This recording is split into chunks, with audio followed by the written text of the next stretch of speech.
I had the good fortune this year. Phoenix asked me to be the rep for them at Blade Show, so I set up was the Phoenix rep at Blade Show in Atlanta this year. I'm setting up at Georgia Bushcraft in November. I'm going to do a Bushcraft flashlight class demo at the booth. It's basically going to be a condensed version of this video. This was kind of the trial run of my you heard it here notes. first. You heard it here first. If Awesome. you're going to be at Georgia Bushcraft November 3rd through the 5th, swing by the booth. I don't remember what my booth number is. You'll be able to find me. So yeah, that's what it is. Probably should have led with that.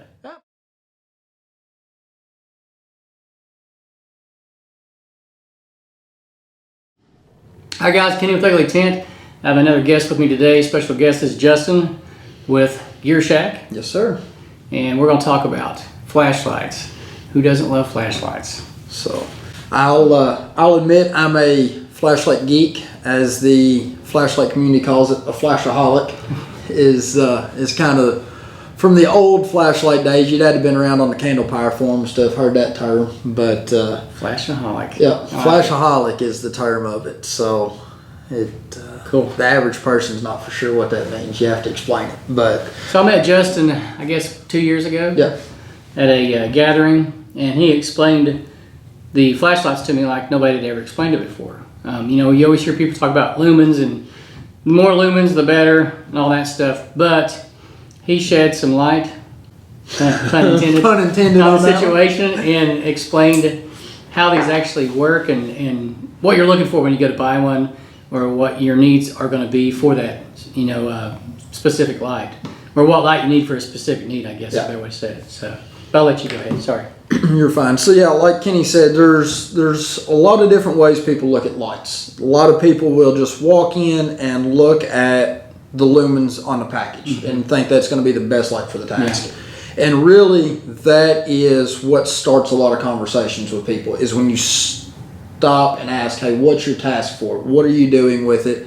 Let's evaluate what specs we need to be looking at best. And then it kind of goes down a rabbit hole, and it opens up the door to explain more and, as Kenny said, shine the light on actual flashlights and the specs. Alright, so we're just going to cover the basics, and this is not going to be a end-all, be-all, in-depth. So if you are a fellow flashlight nerd out there, or electronics guru, I'm aware that some of this is going to be basic, but we're not looking to deep dive. So, to start with, the most common term that everybody sees is LED. Most people, I don't know if they know what it stands for. It's light emitting diode. And essentially it is two parts in the light, and as electric current passes through, it causes one of those parts to illuminate. It's typically phosphorus. And then we've got the new one is laser excited phosphorus, which is that's what you're talking about. LEP stands for. And this is essentially a true spotlight. So let's see. You can see how tight that beam is behind us. And that's really what LEP or LEP lights are known for. So are we going to see more LEPs in the future? Is that what the direction? Possibly. Right now, mostly what you're seeing those in are like this HT30R that's a spotlight. That's their claim to fame, is being able to be super focused and provide long distance lighting. Okay. So the run times on them aren't the best right now still. They're kind of like the early LEDs. So, technology's still catching up. Technology's still catching up. It's probably 2-3 years old at this point. I'm not entirely for sure when it come out. This is my first one. They're still starting to catch on. What you're seeing more of, though, are companies incorporating LEDs and LEPs into one light. So you've got a traditional LED multi-mode light for general purpose, and then you've got that LEP option for that super far distance. Oh, that's cool. So it's kind of like you saw early on with multiple LEDs doing multiple tasks. You know, you would see one light that would have flood mode, one would have spot mode. Well, I know when they first came out, they had the incandescent. Like you'd have a headlamp with an incandescent bulb and an LED. Yeah, you know. Exactly. Kind of what you see is you're seeing a combination. I do think at some point we will eventually see more LEP options, and we may get back into, a lot of people still ask about focusing beam lights. Those have kind of gone to the wayside now. Focusing lights do not allow good heat transfer because it's not a solid body. You've got the threads that you're trying to pass the heat through. Tolerances are looser, and usually you really dive deep in this, don't you? Yeah. Usually you're talking about the threads on the flashlight not dissipating heat. Yeah, you've really gone deep. Usually the LED and the circuitry are, if you've ever changed the bulb in an old mag light, you know how they were just kind of on a podium out in the middle of it. That's not good for heat transfer. Air's not a good conductor of heat. So on your focusing lights, those are kind of isolated. They burn up. You can't push them to modern limits. So that's why we're seeing more and more lights now are going to just a fixed beam and solid head. Yeah. But I think with LEP, we may see some niche of those lights come back. That's cool. Just because of how tight you can get the beam now. Wow. So it's pretty neat. Okay, that quickly went down the rabbit hole. That's all right. From that's 2 terms. But for what we do out in the woods, and whether it's bushcraft, survival, tactical, whatever, that's the stuff we want to know. Right. What we're looking for, because it's so easy to get caught up in all the gimmicks and the marketing. Yep. And not understand what you're talking about. Yep. So when you look at the LED versus LEP. Yep. Exactly. It's pretty neat. And LEP, we'll just kind of pros and cons of it real quick. And LEP the other weekend, a mutual friend of ours and I were in Carter Cave State Park. The LEP really came into play in the caves in some of the more humid mornings. And we went into a few in the mornings, humidity was very high. I mean, there was clouds inside. The LEP, with its high candela and its tight beam, allowed you to pierce through that and not have a lot of glare. Yeah. Now, were you going to light up the entire room? No, not at all. But we could check back down in little crevices. There was a lot of places on the tour that people were wanting to check out, back down creeks and stuff, underground creeks. The LEP allowed us to be able to look down that distance without all of the surrounding glare. And that's one big thing I have found with LEP. Even at distance on a good clear night, you may only be looking at 200 yards. Most of your big light LEDs will do 200 yards fairly well. But with the LEP, when you're looking, you can hold it up here. You don't have any glare around you. So from what I see, and I've done no scientific study to confirm this, but what I am believing is occurring with the LEP, if you hold that offset and the beam is so tight, it's allowing your pupils to fully open and gather light. So it's allowing you to see clear. When you hold up a light that's wider, closer, I in my opinion, the glare back is causing your pupils to constrict. So you're not seeing as clearly at distance. That makes sense.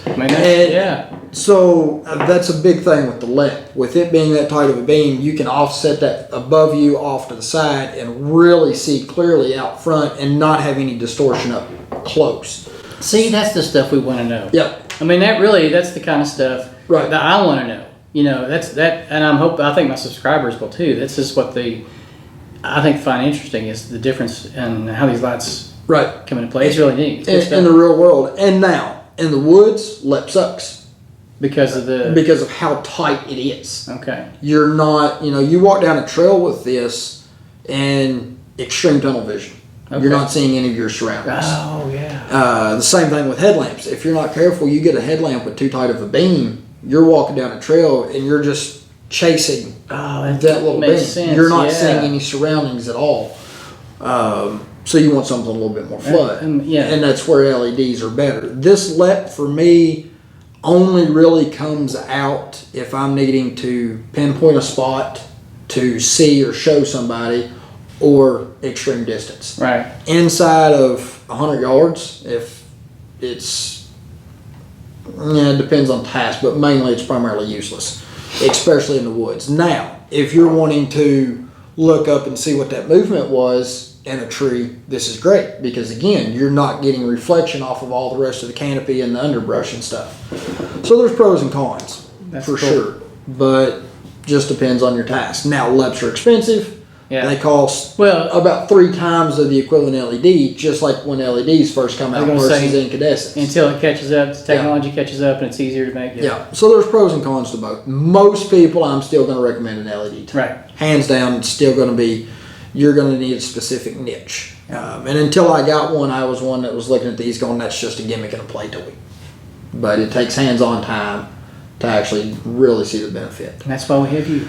Thank to you. mess around and figure it out. All right, cool. All right. So, past those, now let's get into the two big ones that everybody talks about. Lumens, and more now, thanks to a couple of manufacturers, Candela. Candela is starting to become more on the radar of people. That demonstration you did at the gathering, I didn't know the difference between Lumens and Candela. Right. And when you demonstrated that, I was like, there you go. That's the difference, and that makes perfect sense now. So, go ahead. Lumens is essentially the total amount of light that a light source is emitting. That's not taken into account of the beam angle, the reflector, and how it's focusing or anything like that. It's just the total amount of light that a source is illuminating. The Candela is actually the intensity of the beam.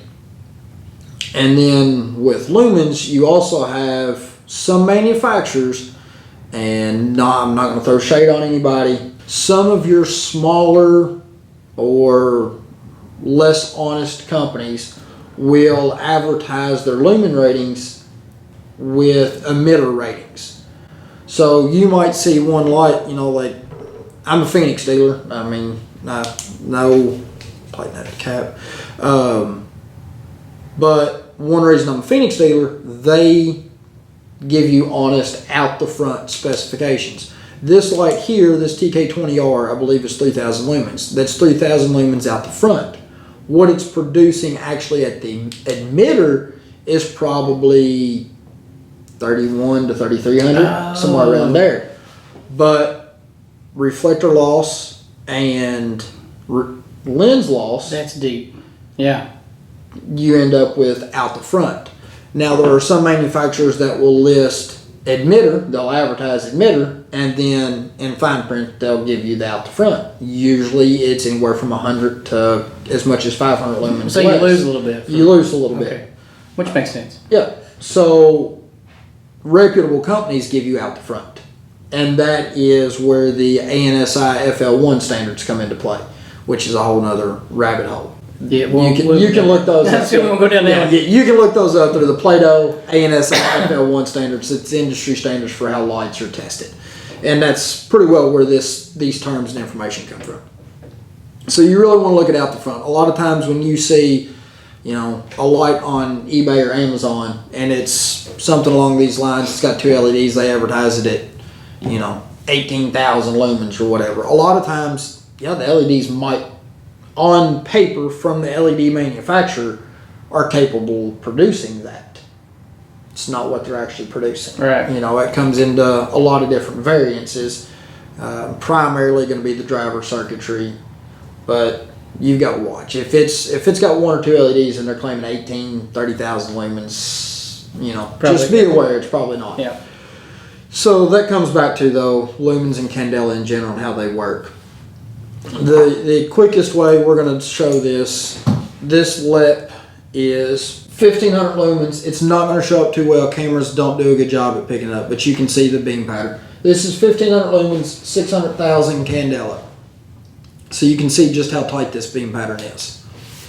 This LD30 is 1,600 lumens, and I believe, don't quote me, I'll have Kenny put that in, I believe it's about 11,000 Candela. So you can see, even though this is 1,600 lumens, which is 100 lumens more, you can see the difference in the beams. So there's your 600,000 lumen, there's your 11,000 lumens. So that's the difference in the Candela. That's the difference in the Candela because how the beam is focused. This beam is focused a lot tighter than what your 11,000. The Candela basically describes how tight the beam is. How tight the beam is. Okay. Once you start playing enough with lights and start looking at specs, you can kind of start seeing the relationship form and get a baseline. Pretty well 1,000 lumens is a good baseline anymore in lights. Just about everybody's lights are going to be, give or take 200 lumens, around that 1,000 lumen mark. So if you see 1,000 lumen light per se, and it's got 11,000 Candela, you look at another one, it's 1,000 lumens, and it's got 30,000 Candela. You can tell that that 30,000 Candela is going to be a tighter, what we call a throwier beam. That's how they generate more Candela with the same lumens. The 11,000 lumens is going to be more floody, which, depending on your task, you may need one or the other. Well, like you said, going through the woods. So for what we use it for, right, going through the woods, right, you need the flood versus the spot to see if that's a bear coming at you. Right. Yeah. You know, now there are times though that if you're in that transition period, sunrise, sunset, whatever, sometimes Candela is better. It allows you to punch through the shadows more and the foliage and better. So that's the gist of that. Lumens is the overall output. Candela is the intensity. Now I'm going to throw out a third term here that the majority of people have not heard of. I've not heard that. And that's called lux. So lux is the actual amount of light that is hitting, per se, your target. Okay. The way your beam distance is measured is at what point the light is putting a quarter lux on target. According to the ANSI standard, a quarter lux is equivalent to a full moon on a clear night in an open field. So if you imagine what that's like, that's a quarter lux. So for instance, this light is rated for almost a mile. What people are going to expect is you're going to be able to walk out here and you're going to be able to shine this down the street and see clearly at a mile. It's not the case. Oh, I see where this is going. You've only got to basically be, if you were to walk to the end of this rated beam distance, you've only have to equivalently have the amount of light you would have on a full moon. Is essentially what it is. I've never seen lux on a spec sheet. So you're pretty well not going to. So you have to really dig deep for that if you want. There's formulas to where you can derive lux based on the Candela, the lumens, and the distance. Yeah, we're not going there. No, I think I had it on my phone at one time, but yeah, there's actually formulas you can use to derive it. It's good information to have. Now, where you're starting to see lux come more into play is legitimate quality off-road lighting manufacturers are starting to, and I think lux is more used in automotive lighting specs, headlights and things like that. That makes perfect sense. So you're starting to see that term actually be discussed more. KC Highlights actually has some really good overviews and animations and demonstrations describing lumens, lux, Candela, and I'm sure there's going to be people in the comments eat me up for it and this and that. No, my subscribers. You get them everywhere. Nope, I got good subscribers. But now, if they're new to the channel, maybe, but if they're my subscribers, they'll back him. Well, good to hear. Yeah, good to hear. But again, I'm just giving a brief overview for most people. But lux, like I said, that's the actual amount hitting. Now, on the Candle Power forums, it used to be discussed, and pretty well what most people said was you needed 2 to 5 lux to clearly see details. Okay.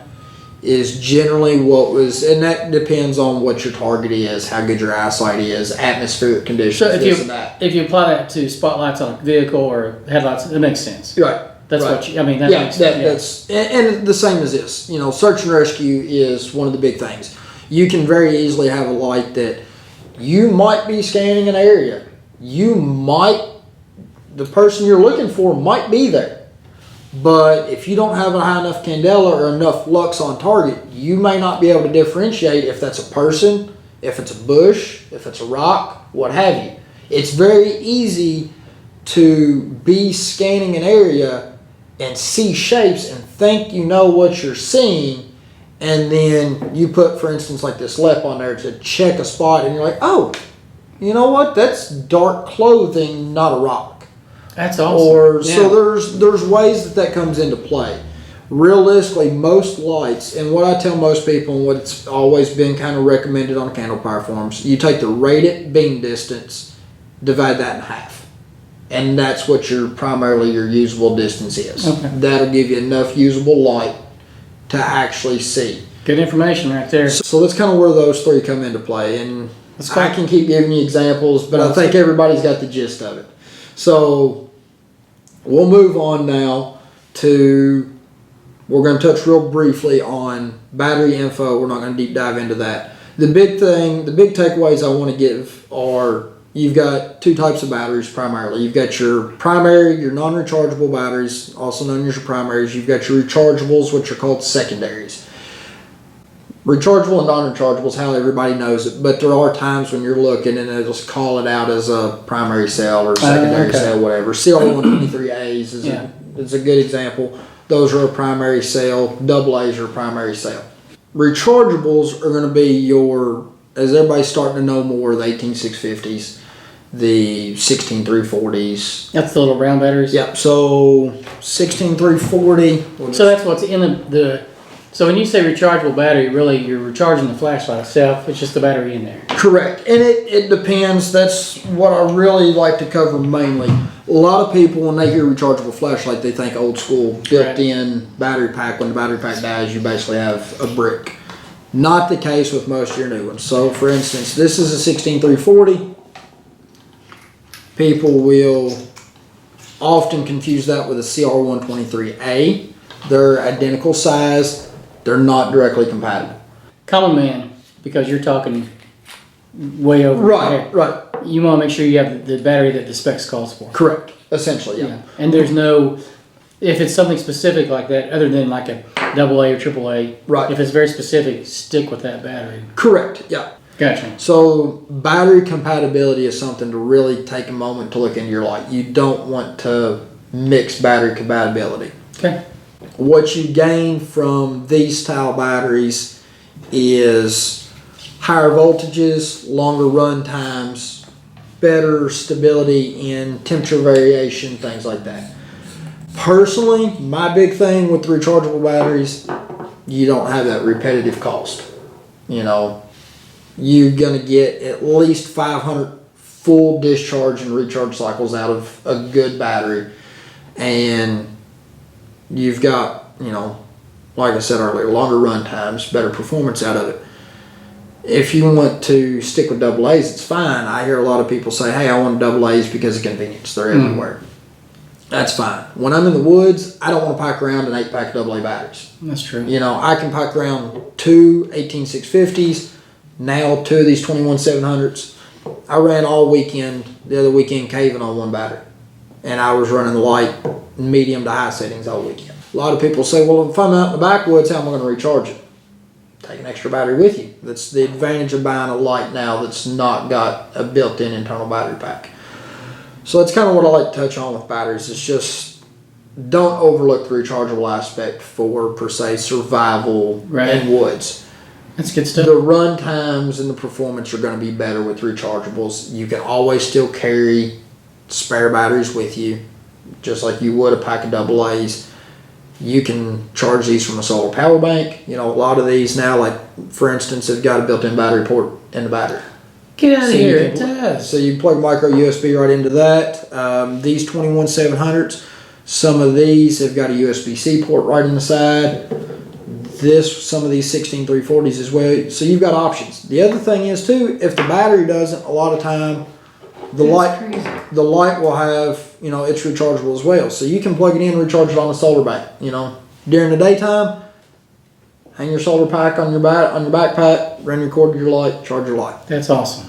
So that's the gist with that. Don't overlook the rechargeable. Don't get hung up on only AA's or only AA's for your outdoor survival lights. In my opinion, you're doing yourself a disservice. You're adding weight, you're adding more things to worry about. Now you've got to do something with the discarded batteries when they're dead, you know, this and that. So don't discard it. Long term, you know, these are going to outperform. They're going to outperform in the long run as well. You're going to get good consistent output with them. So I'm thinking if you're doing some major backpacking, like the Appalachian Trail, right, or if you're looking for long-term camping, you know, or bug out bag, something along those lines. Yeah, and you know, like this headlamp here per se, it's an 18650 light, uses this battery. On the low setting, I believe the low setting on the spot is 150 lumens. I've personally ran it for 15 hours and still had quarter of battery life left at the end of it. Look at that headlight. You can tell you use that thing. So that is a beefy headlight. Yeah, it's a Phoenix. Yeah, it's a magnesium body, so it's very lightweight compared to an aluminum counterpart. On the middle mode, which I believe is 400 lumens, I've run it mixed between medium and the 400 and 150 lumen mode, and I've run it for about 4 to 5 hours instead of half a battery. You're not going to get that with double A's. So you're getting a lot better performance. My thing is when I go out, when I go day hiking, anything like that, I always expect something to go wrong and have to be out overnight. Kenny and I, we live close to Red River Gorge. He's on the local SAR team. I follow most of the SAR teams on Facebook. Majority of the people that have to be rescued out of Red River Gorge go in not expecting to stay overnight. Right. Something simple happens, a wrong step, this or that. They did it 2 hours before sunset, 3 hours before sunset. Right. By the time SAR team gets there, packages them up, gets them out, it might now be 10, 11, midnight, if they're lucky. If they're lucky, exactly. One thing I do really want to touch on, if you're carrying extra batteries with you, please make sure you've got them in either one of the hard plastic battery storage cases. So don't just throw them in your pack? Don't just throw them in your pack. Because short circuit. You don't want to just toss these in there. When vaping started becoming big, people would toss these in their pockets with change. It's where you were seeing security footage from gas stations and stuff of people's legs just randomly catching on fire. These batteries carry a lot of energy. If you short circuit across these, they can explode. I mean, it's the truth. You've got to be careful with these. So a lot of times when you purchase them, the Phoenixes, they all come in a nice little plastic case with a snap closure. That's fine. Put it in there. And this, in my light kit right here. So we got to buy battery cases now. Yeah. I've got... Darn it. Hate buying more gear. One of the little Tough Possum split pouches. It's full of batteries, but that's all that's in there. So you're okay with putting batteries together? I'm okay with doing that. There's not a way for anything to short out between both contacts. Gotcha. That's fine. But keep your batteries separate. If, for whatever reason, that were to somehow short out, it's going to be a bad day. I mean, there's a lot of energy there. And the thing about lithium fires, most of these are lithium. Don't put water on them. I was going to say, I think... You put water on a lithium fire, it's going to make it worse. Lithium will create its own oxygen as it burns. So just be cautious with it. That's all I ask. Don't buy cheap batteries. If you've got any other questions, feel free to reach out to me. Reach out to Kenny. He can get a hold of me. Reach out to him. I'm lost. So that's just a big thing. But I have questions I ask him. But no, this is good information because honestly, it applies to everything I do. Yeah. I'm thinking, oh yeah, I see how that works, and just like the batteries thrown in my backpack, I've done that for years. Yeah. I've thought about it, but there are times where I'll get a battery out and it won't work. Yeah. And I'll be like, dude, that's a brand new battery. Yeah. What the heck? Yeah. But it's laid up and Yeah. against maybe my keys or Yeah, and that's the thing with like AA's, AAA's, things like that. They don't have enough energy potential in them that they're really going to cause a whole lot of issues. right. All right, let's move on to the interface and switches. Yeah. So this is a real basic topic, but when you're looking at lights, you've got a few different options. Primarily, everything is going to be tail switch or side switch operated, or a combination of them. Tail switch, side switch, like I was saying, it's going to primarily be your predominant thing. My personal preference is either tail switch and side switch, or the double tail switch, or the double tail switch, or everything in some manner done through the tail switch. I don't really like side switch only lights for the bulk of what I'm doing. The reason being, they're not very tactile. You don't really feel them. When I pull a light out of my pocket, I want to be able to hit that tail switch and not have to think about it. That's true, because I've got a light that has a side switch only. Yep. And like if I go out, I'm always, if it's dark, yep, you try to turn your light on and you have to feel for it and look for it. You got to feel for it. It takes a minute. I always think of worst case scenario. It's kind of how I try to base what I carry on my person, and I don't go extreme with it. Right. But day to day, worst case scenario per se, numerous times have we had something happen. You need a light quick, whatever it is. It may not be life or death, but you need a light quick. I can pull my light out, hit the tail switch. We've got light right then. Yeah. Side switch, a lot of times, you pull it out, you've got to feel for it. You've got to do some press and hold to get it to come on. And a lot of times with the side switch, you know, for instance, like this one here, you've got, so right there, prime case. I pull that out, it's in lockout. All it's doing is flashing. So now I've got to, I believe this one's press and hold. Oh, double tap. There we go. Double tap to unlock it so that it doesn't accidentally come on. Now we click, press and hold. See how much thought had to go into that, and I use that light fairly regularly. That's a cool looking light. Dude, I love your gear because it's all worn. Yes. Yeah. It looks like something straight off Star Wars. So with side switch lights, a lot of times, so press and hold, turn it on. Nope, now it's in lockout, see? Okay, so press and hold. Double tap to unlock. There you go. Now click to cycle through. Nope. Oh, I didn't. I held Yep. So prime example right here. I can give somebody this light. All right.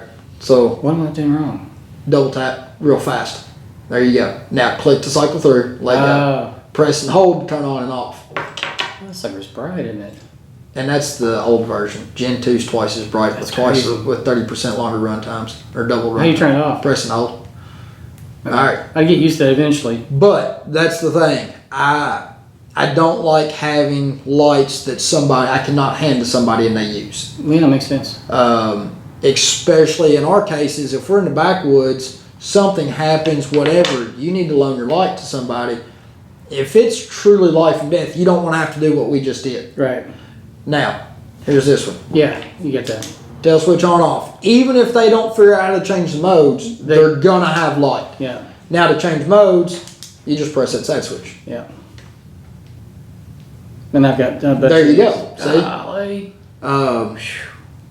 So that's a prime example right there of I'm seeing a spots difference in user interfaces. It's called. You got mode memory, non-mode memory. Mode memory will remember the last mode that you used and turn back onto it. Non-mode memory usually always starts in low. Okay. Some manufacturers it starts in high. So something to just keep in mind when you're thinking about it. Think about it. And I've got a 20-minute video of my own on my channel that I'll send to Kenny. He can that goes into the switch setups and things to think about. The Gear Shak on YouTube, is that it? Yeah. Okay. Yeah. The Gear Shak LLC, and that's SHAK. Right. So. Yeah, I'll put links in the description. Yeah, but yeah, that's just something to think about is user interface, how easy it is to use. We'll touch. He's got notes because we got to keep him on track because he'll go down the rabbit hole, which it's really interesting stuff, but it's just deep. Yeah, it gets deep and it loses a lot of people. Yeah. Real quick, we'll touch on modes. Moonlight is one that I think is overlooked by a lot of people. Now, isn't that the same as Firefly? Yes. Okay. Yeah. It used to be either or. Now you're kind of just starting to see it more called Moonlight. So that one I never use. So here's the thing, and really, I didn't start using it a whole lot until I had kids. And that's Moonlight is 1 lumen or less is what that generally is what it falls into. But when I started having kids, Moonlight I used a lot because I could go in, check on them at night, this or that, not disturb them. Didn't have to turn on the whole light. Okay. Didn't have to turn on a big light. Then when I started doing more camping, Moonlight's really nice because when you need to get up and make that 2 o'clock nature call, you're not turning on 10, 15, 20 lumens. Yeah. And that's probably when I use it the most. Yeah. But yeah, okay. Makes sense. But this Phoenix always starts in low. So I carry this one in my pocket a lot, or the ink pen, because they don't have that. So if I just need light to find something real simple, I can pull it out, turn this on. I don't have to worry about turning on my big light and it being at 1600 lumens and blinding me. So I use Moonlight a lot in those circumstances. If it's up close, finding something in the tent, in the car at night, on a road trip, everybody's sleeping, you drop something under the seat, Moonlight is plenty. Gotcha. It doesn't distort your night vision nearly as much. Okay. Then you've got Eco, which is typically 1 to 5 lumens. Some manufacturers try to use that as Moonlight, but at that point you're starting to get into more noticeable. Basic, low, medium, high, extra high, whatever, those are going to be all your other modes. turbo is typically your max, what they're going to call continuous output. Usually turbo modes will still have a step down in the run times. And that's due to voltage draw, heat, things like that. So even if the light's rated for 1500 lumens for 5 hours, you're not going to see 1500 lumens for 5 hours. And then burst is going to usually be just a momentary, absolute full potential light, but usually it's going to be like 30 seconds, may even just be momentary. And then you have strobe. Yeah, and then you've got strobe, which I can honestly say I never used. Never used. No. Never used. I think it's one of those features that sounds cool, but nobody ever uses it. You know, and I really don't even see it practical in a survival like signaling application. No, we have used it in training. Right. But that was just, it was dark. We were doing some tracking, man tracking, and the person in the field set the strobe. Right. And we went to him, which was actually, it was a good training because it's hard to really pinpoint exactly where the strobe is. Yep. Because it lights up so much. Yep. It takes you a little bit to figure out, okay, exactly. And something I've noticed with strobe at distance, a lot of times the frequency of the strobe is so high that at distance, it still looks like just a continuous light. You know, once you start looking at 100 or 200 yards, depending on how fast the flash is. Okay. In a signaling application, a lot of times to me it appears to be about the same. So that's good to know. So if you're looking for a signal light, then you really want something that has a good space. Yeah, that's got a good in between. And a lot of times, you know, your tail switches are momentary, so you can just do it yourself in momentary signal. Gotcha. And that's going to get more attention than just a constant high frequency flash. There you go. In my opinion. Cool. So we'll step into general specs. We've already covered the Lumens, Candelas, but the one thing I do want to mention is run times. Run times according to the ANSI FL1 standard, and this is a big, in my opinion. Is it big? It is. It's pretty shady. I don't like the way it's done. I don't like the official testing standard of it at all. It's deceiving. Straight up, it is deceiving. That's why if you do find me out, I actually have a binder that I have taken time to print off all of the Phoenix runtime charts and put in a binder so I can clearly show you what the runtimes are. The man loves his flashlights. That's actually available on my website. I need to update that particular one. So you still have a website? I do. I don't have an online store. It's basically just like an informational website, so you can find me. Tell us what that is. TheGearShak.com. Gotcha. TheGearShak, SHAK.com. So you can find me on there. My contact information's on there. And kind of an overview of what my products are. But with run times, what everybody needs to know, that is from the time you turn the light on. So you start with a fully charged battery, and that can be any capacity battery. If the manufacturer is worthwhile, they'll state what size battery they use, what capacity per se. Fully charged, you turn it on. They take an output measurement at 30 seconds after turn on.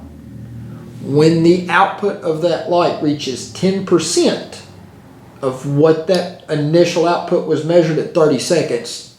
That's the runtime? That's the runtime. Well, that's not fair at all. No. So what you'll see if you look at these charts is step downs. Yeah. And that's a given. It's got to happen. Batteries are not an infinite power supply. You've got voltage drop, you've got heat. You've got to get rid of the heat. You'll burn up the light. You'll burn your hands. So the only way to do those, drop the output. That's where runtimes really are deceiving. Your lower modes are generally more accurate. Once you start breaking on up into the 1,000 plus modes, you're going to start having drop downs. Gotcha. If you need, 1,000 lumens for 3 hours, you're probably going to need to buy a light with like 10,000 lumen max, and 1,000 lumens is a middle mode. So realistically, from about the middle modes down in a light, your run times are going to be accurate. Gotcha. So that's what you need to work off of. Other than that, basic stuff. You got your IP68 ratings. The big things with those you typically see are going to be IP67, IP68. What the heck is that? So the first number is... I'm sorry I asked. You're fine. But I've simplified it. I even simplified it on here. First number is the rating against solid intrusions, so dust, things like that. The second number is water. So IP68, first number is your solids. Pretty well everything's gonna be 6. It's fully dust proof, So tell me on a common man's term, what are we looking for when we're... It'll specifically say on the package. You'll have... So we want something that... What number? IP67 or IP68. Okay. And that'll call it out. I'll grab a package out of the card and take a picture of that to put in here. But it'll have an ANSI FL1 standard chart, and it'll have all these ratings on it. But primarily it's going to be 67 or 68 is what they're going to be. 7 is watertight against the effects of immersion in water 15 centimeters, about 6 inches. So it's waterproof. To 1 meter for 30 minutes. Okay. So waterproof. Wow. 68 is essentially manufacturer specifications. Phoenix per se, their 68 varies anywhere from 2 meters for 30 minutes to 2 meters for 8 hours. That's kind of manufacturer dependent, but basically it's just going to be, you can go swimming with it for periods of time and not have to worry about it. Oh, cool. Most everything you see now is going to be 68. It's pretty easy to get an IP68 rating. So anything less than a 7, though, I really am going to be leery of, because at that point it's more protected against powerful jets of water. So yeah, and basically heavy rain. You're going to drop it in a puddle and it can be fine, but you start getting below 65 and below. Once you get to like 1 through 4. That's basically, you might have issues in rain, So or that's a kid's toy, basically. or even just condensation. Yeah. Condensation to me, the other weekend I never thought about it. Coming out of the cave, that GoPro's IP68, but I ended up with condensation under the lens of it somehow. One last thing we'll touch on is color temperature of the lights. You've got essentially warm, neutral, and cool white. Warm white is 1,000 to 3,000 Kelvin. Mainly your incandescent bulbs. Neutral is 3,100 to 4,500 Kelvin. It's typically what the sun color is. Cool white's above 4,500. Typically, for me, 6,000 above is cool. All that means is how warm, yellowish or bluish the light is. The warmer the light, generally speaking, the better coloring rendering you get. The cooler, more bluer, harsh white, the less color rendering you get. Generally, most people, that's not going to matter. In our cases, in the woods, what I find when you start getting into real white, bluish colors, when you shine it on foliage, your bushes and your shrubs, they all kind of become one blurred out wash. You don't really see depth. You don't really see shading. You don't really see features as well. You get something a little bit warmer, the colors are more vivid. You can see shadows. You can tell depth. For me, I lose a lot of depth perception, it seems, with a real harsh, cooler white. Makes sense. Because all the colors are kind of blurred together. A lot of these cheaper lights, to get that high lumen claim and this and that, they go for a cooler white. Warmer white lights are going to usually be lower lumens. It's just the nature of technology. So a lot of these higher lumen lights will be a colder white. You won't get that depth perception. You won't get that color rendering. To me, and this ties on into your use case, search and rescue, for instance, color rendering is important. It's crucial. If you can't determine if that's just like a dark purple cloth, you look at that, you may think it's just a log. In reality, it's dark purple, dark blue, what have you. You want to be able to tell colors. You want to be able to see blood if need be. Hunting, you want to see blood tracking. A lot of my buddies, when I got into this, did not think anything at all about it. A real cold white light, you start tracking blood, that blood starts blending in really quick. Wow. With foliage. You start getting into warmer white, your reds now are more vibrant. They stand out better. Your stuff's making sense. It's all resonating. One other thing is as well with color temp that's big, especially for sleep. Your cooler white is going to naturally make your body more awake. The way your sleep system works. The cooler white, bluer tint wavelengths going to make you more awake. That's why they say not to watch your phone before bed. Exactly. It's a blue light. Exactly. Or have the blue light, use a blue light filter on it. That's a lot of issues in big urban areas now where cities are switching over to these LED lights. There's studies out there that not only is it affecting our sleep cycle, but a whole lot of wildlife sleep cycles, because now you've got these blue wavelengths that are naturally causing people's bodies to stay awake more. Wow. Warmer lights cause your body to actually start producing natural melatonin. So once you start using a warmer white light, it starts naturally making your body want to rest more. Wow. So when you're at camp at night, the last thing you want to do is have on a real bright white light before you go to bed. That's where, as we talked about earlier, moonlight mode. Moonlight on a nice warm light, it's like candlelight.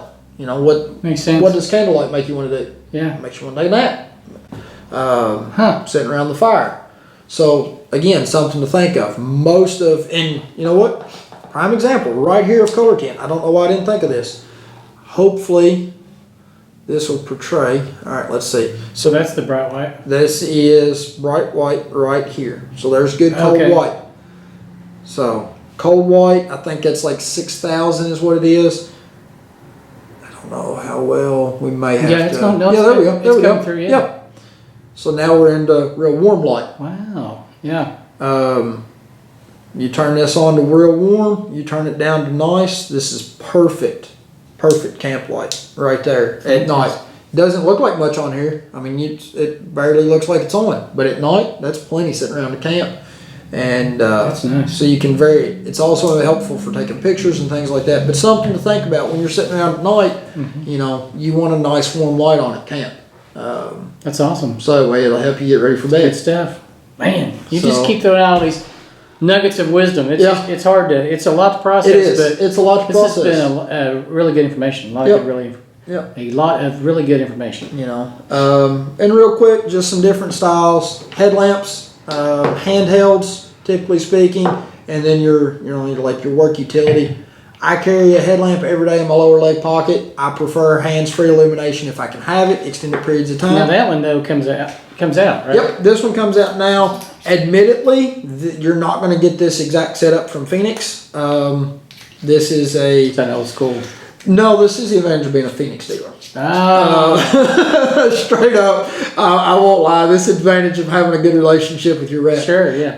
This is actually a headband off of the old version because I like the rubber one better in my lower pocket. This is actually a tail cap off of another light, so I've got a magnetic base. You can buy pretty similar. So it's a Franken light. It's a Franken light.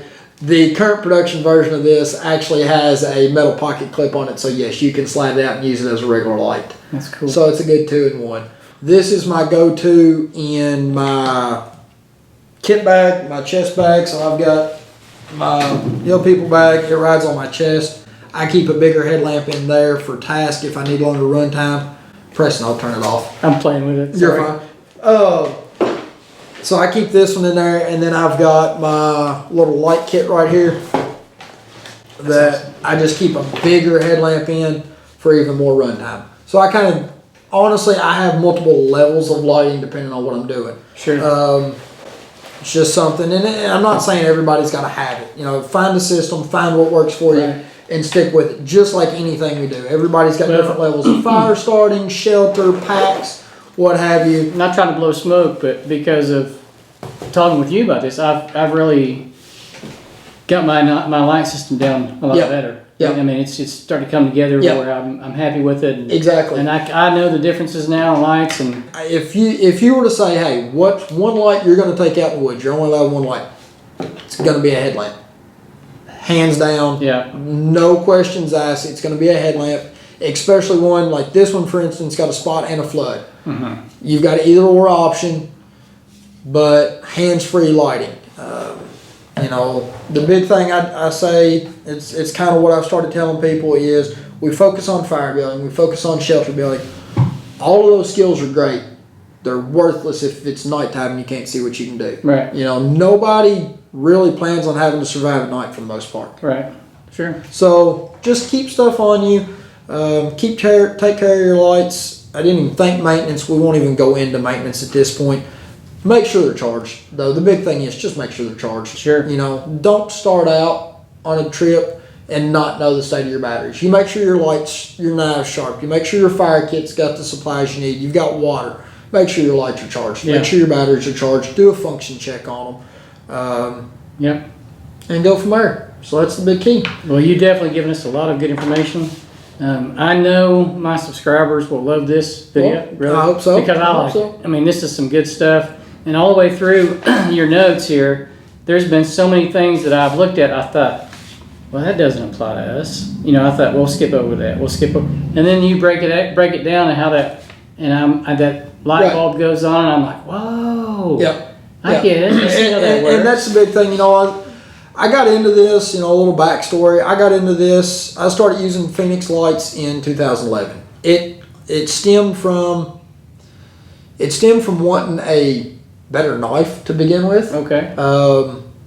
And so I bought a Spyderco. I lost it one winter. Fell out of my bib's pockets. Thought it was in my pocket, and it went between my bib's lance leg and my regular pants leg. And somebody at McDonald's ended up with a nice new Spyderco Native.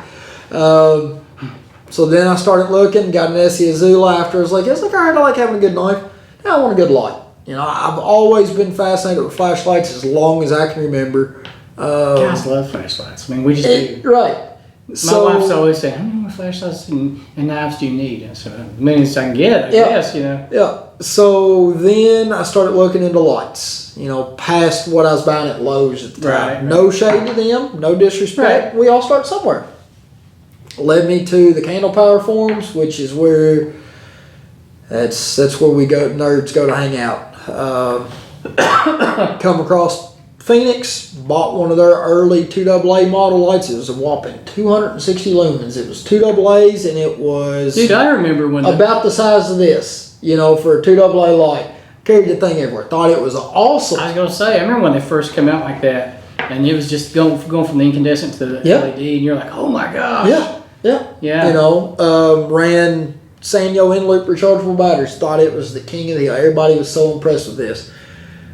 10 years goes by. I've been using Phoenix. I've been getting this and that. People have started knowing me as flashlight guys. The guy that knows his lights, you know. Now, can you talk about the Bushcraft, Georgia Bushcraft Gathering you're going to be doing a class at? Yeah. Okay. I'll talk about that here in just a second. That we'll wrap up with that. So people started recommending. I started recommending lights to people. They started buying lights, and I said, you know what? People are buying them. People are happy with them. I'm just going to become a dealer for it. And honestly, started a business, the Gear Shak LLC, primarily to be a flashlight dealer. That's cool. Did that in 2021, and I tell people I'm a dealer for Phoenix because I used them. I don't use them because I'm a dealer for them. Right. That's what I did with VanQuest. Yeah, exactly. Yeah. Exactly. You know, I'm one that firmly believes in products I sell. If I don't believe in it, if I don't use it myself, I'm not going to sell it. Everything on my website is stuff that I have used over the years. Yep. And I believe in. If it's something, I'll try it out before I'll say. And if it's something I don't like, I won't sell it. Exactly. I'm the exact same way. I don't want you having crap. And that's, you know, Phoenix has had a world of new releases in the 3 years since I've become a dealer for them. 2.5, however you want to look at it. It's because of you. I wish. But they've had a world of new releases. And I kind of realized this summer, I was like, you know, the lights you're using are still 5, 6, 7, 10 years old. They're still working. You're not really upgrading, and you don't know your new products. You can't talk about them. So this summer I've made it a point to get out in the fields more, get out in the woods, use it, get to know the product. Yeah. That way, Well, you know if I can recommend it, if I sell it, I can recommend it accurately to what you want. But that's trickled on. I had the good fortune this year. Phoenix asked me to be the rep for them at Blade Show. So I set up and was the Phoenix rep at Blade Show in Atlanta this year. I'm setting up at Georgia Bushcraft in November. I'm going to do a Bushcraft flashlight class demo at the booth. It's basically going to be a condensed version of this video. This was kind of the trial run of my So you heard it my here notes. first. You heard it here first. If Awesome. you're going to be at Georgia Bushcraft November 3rd through the 5th, swing by the booth. I don't remember what my booth number is. You'll be able to find me. So yeah, that's what it is. Probably should have led with that I probably should have. when we introduced you. Yeah, Probably because should have. Blade Show and Georgia Bushcraft are two really. Yeah, it's a big deal. It is. They are in our circle. They're bigger in our circle for sure. Yeah. It's good stuff, Justin. Thank you very much. And I'm actually, this is a stopping point on my way to another Bushcraft gathering in West Virginia. So, good. But that's that. Kenny, I appreciate you having me on. Man, it's been a pleasure. Thanks for the time. I've talked your ear off. That's all right. Listen, guys, thank you for watching the video. Hope you enjoyed it. Don't forget to subscribe to Justin's channel. Check out his stuff on the Gear Shack. Yep. On YouTube and other platforms, social media platforms. And I do sell, like I said, I don't have an online store anymore. I just got tired of fooling with it. But I do ship. Feel free to reach out. Yeah. I can send you an invoice and ship it out to you the same way. On Instagram or something. Instagram, Facebook, YouTube. I'm on all three of them. Yeah. So, or email through the website. Awesome. So, thanks for watching. That'll work. And we'll see you on the next one. Thank y'all. Keep your knives sharp and your batteries charged.